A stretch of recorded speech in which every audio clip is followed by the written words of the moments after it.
Beauty Unboxed, the hidden cost of looking good. Welcome to the Black CEO Podcast, where we uncover the untold stories of trailblazers who are reshaping industries and redefining success. Today, we're diving deep into a topic that touches every single one of us, whether we realize it or not. We're peeling back the glossy veneer of the beauty industry to reveal a truth that's both shocking and empowering.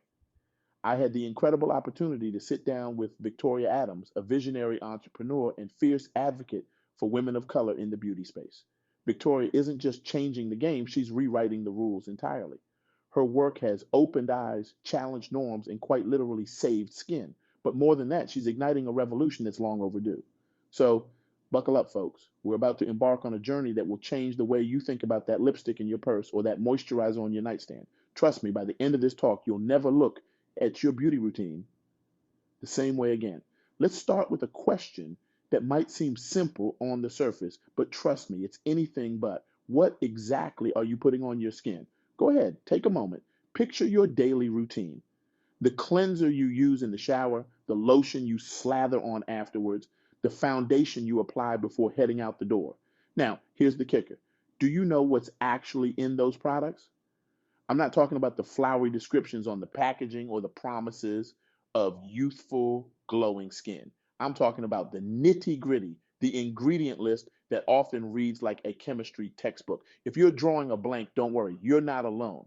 In fact, you're in the majority. And that, my friends, is exactly the problem.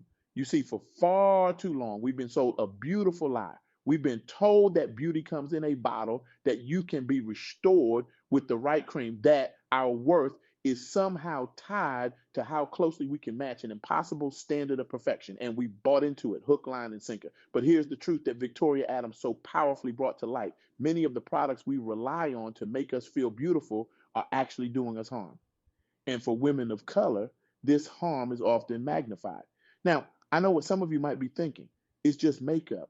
How bad can it really be? Well, let me tell you, it can be bad, really bad.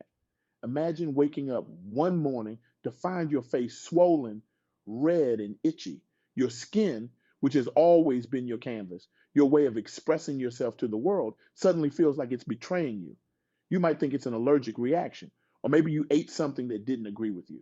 But as the days go by and the symptoms persist, a horrifying realization starts to dawn. It's your makeup. The very products you've been using to enhance your beauty are now actively working against you. This isn't a hypothetical scenario. This is the reality for countless women, particularly women of color, who experience adverse reactions to beauty products every single day. We're talking about conditions like irritant contact dermatitis and allergic contact dermatitis. These aren't just minor inconveniences. They can be painful, embarrassing, and in some cases, even debilitating. But why is this happening? Why are the products that are supposed to make us feel confident and empowered doing exactly the opposite? The answer, as Victoria Adams discovered, lies in the harsh chemicals that are all too common in many beauty products. Now, I'm not going to bore you with a long list of unpronounceable ingredients, but I do want to highlight a few culprits that you should be aware of. P-phenylenediamine, for instance, is a common ingredient in hair dyes that can cause severe allergic reactions. Ammonium persulfate, often found in hair bleaching products, is another potential irritant. And let's not forget about the myriad of fragrance and preservatives that can wreak havoc on sensitive skin. But here's the real kicker. Many of these problematic ingredients are more prevalent in products marketed specifically to women of color. It's a bitter irony that the very demographic that's often underrepresented in the beauty industry is also the one being exposed to the highest levels of potentially harmful chemicals. Now, I can almost hear some of you thinking, okay, this is important information, but what does it have to do with business? Isn't this podcast supposed to be about entrepreneurship? And to that, I say everything. This issue is at the intersection of health, beauty, business, and social justice. It's a perfect example of how identifying a problem can lead to incredible opportunities for innovation and change. Just ask Lisa Price, the founder of Carol's Daughter. Lisa's story is a testament to the power of addressing a need in your community. She started mixing natural hair and skincare products in her kitchen, driven by a desire to create safer, more effective options for women of color. Today, Carol's Daughter is a multi-million-dollar brand, proving that there's not just a market for safer beauty products, there's a demand. Or consider Pinky Cole, the founder of Slutty Vegan. Now, I know what you're thinking. What does a vegan restaurant have to do with beauty products? On the surface, not much. But dig a little deeper and you'll see that Pinky's success story shares a lot of DNA with the revolution happening in the beauty industry. Pinky saw a gap in the market, a lack of fun, accessible vegan food options, and she filled it. She took a concept that many people associated with restriction and deprivation, and she made it sexy, exciting, and irresistible. In 2022 alone, Slutty Vegan saw a 50% growth. That's the kind of success that happens when you truly understand and serve your community's needs. These women, like Victoria Adams, didn't just accept the status quo. They looked at their industries with fresh eyes, identified problems that others were ignoring, and created solutions that have changed lives. But let's be real for a moment. The path to success for these women, and for so many women of color in business, wasn't smooth. It was a road filled with potholes, unexpected turns, and more than a few roadblocks. Take Janice Bryan Howroyd, for example. Janice founded the ACT1 Group in 1978 with just $1,500 to her name. Today, it's a global workforce solutions firm. But do you think that journey from $1,500 to global success was a straight line? Not a chance. Janice, like so many other women of color in business, had to navigate a landscape that wasn't designed with her in mind. She faced skepticism, closed doors, and systemic barriers. But here's the thing. She didn't let those obstacles define her journey. Instead, she used them as fuel, as motivation to push harder, innovate smarter, and prove every doubter wrong. This is a common thread in the stories of successful women of color in business. The challenges they face don't break them.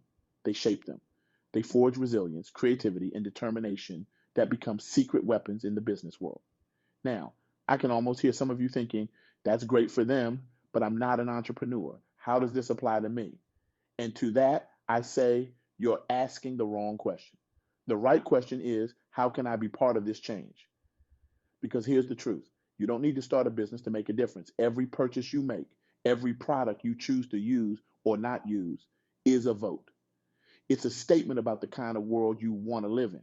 When you take the time to read the label on your moisturizer, when you choose to support brands that prioritize safety and inclusivity, when you share what you've learned with your friends and family, you're not just making a purchase, you're making a statement. You're telling the beauty industry and the world at large that you deserve better, that your health matters, that your skin, in all its beautiful shades and variations, deserves products that enhance its natural beauty rather than potentially harm it. But let's be honest, this isn't always easy. As consumers, we're bombarded with marketing messages every day. We're told that we need this cream or that serum to be beautiful, to be worthy.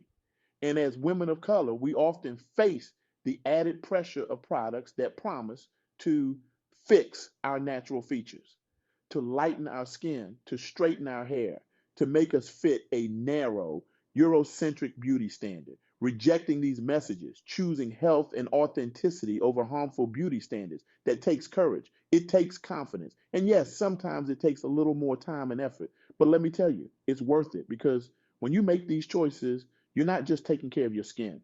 You're taking a stand. You're part of a movement that's reshaping the beauty industry from the ground up. And make no mistake, this is a movement. What started as individual women like Victoria Adams, Lisa Price, and others saying enough is enough has grown into a wave of change that's impossible to ignore. We're seeing more brands prioritize natural ingredients and transparent labeling. We're seeing a celebration of diverse beauty standards. We're seeing women of color not just as consumers, but as creators, innovators, and leaders in the beauty industry. But here's the thing. This movement needs you. It needs your voice, your choices, your advocacy. So, what can you do? How can you be part of this change? First, educate yourself. Take the time to understand what's in your products. Don't be intimidated by long ingredient lists or scientific names. There are plenty of resources out there to help you understand what you're putting on your skin. Knowledge is power, and in this case, it's also protection. Second, make informed choices. Support brands that align with your values. Look for companies that prioritize safety, transparency, and inclusivity. And remember, your purchasing power is real. Every dollar you spend is a vote for the kind of beauty industry you want to see. Third, spread the word. Share what you've learned with your friends, your family, your community. Post about it on social media. Start conversations. Because the more we talk about these issues, the harder they are to ignore. And finally, dream big. Whether you're an aspiring entrepreneur or a conscious consumer, know that you have the power to shape the future of the beauty industry. Your ideas matter. Your voice deserves to be heard. Remember Victoria Adams, who saw a problem and decided to be the solution. Remember Lisa Price, who started mixing products in her kitchen and ended up with a multi-million dollar brand. Remember Pinky Cole, who took a niche concept and turned it into a booming business. These women didn't wait for permission to change their industries. They didn't wait for someone else to solve the problems they saw. They took action. They innovated. They persevered. And now I'm challenging you to do the same. Tonight, when you go home, I want you to do something. Take out all your beauty products, every single one. Lay them out on your bathroom counter. And then I want you to really look at them, not just at the pretty packaging or the promises on the label. I want you to look at the ingredient list. Pick one product, just one, and research its ingredients. Understand what you're putting on your skin. If you find something concerning, don't panic. Instead, see it as an opportunity to make a better choice next time, an opportunity to advocate for safer, more inclusive beauty standards. Because here's the truth. Your skin is not just an organ. It's not just a canvas for makeup. It's a statement. It's a legacy. It tells the story of where you've been and hints at where you're going. It deserves products that honor its unique beauty and protect its health. And you, whether you're a consumer or an aspiring entrepreneur, have the power to ensure it gets exactly that. So I'll leave you with this question. What small step will you take today to revolutionize your beauty routine and support the change we need to see in the industry? Will you research one product, support a Black-owned beauty brand, share what you've learned with a friend? The choice is yours. But remember, every choice, no matter how small it seems, has the power to create ripples of change. And those ripples, when combined with the choices of others, can become a tidal wave of transformation. You have the power to reshape the beauty industry. You have the power to redefine what beauty means on your own terms. You have the power to ensure that the next generation of women of color grow up with products that celebrate their natural beauty instead of trying to change it. So, what are you waiting for? The revolution is here and it's beautiful. It's time to claim your place in it. Thank you.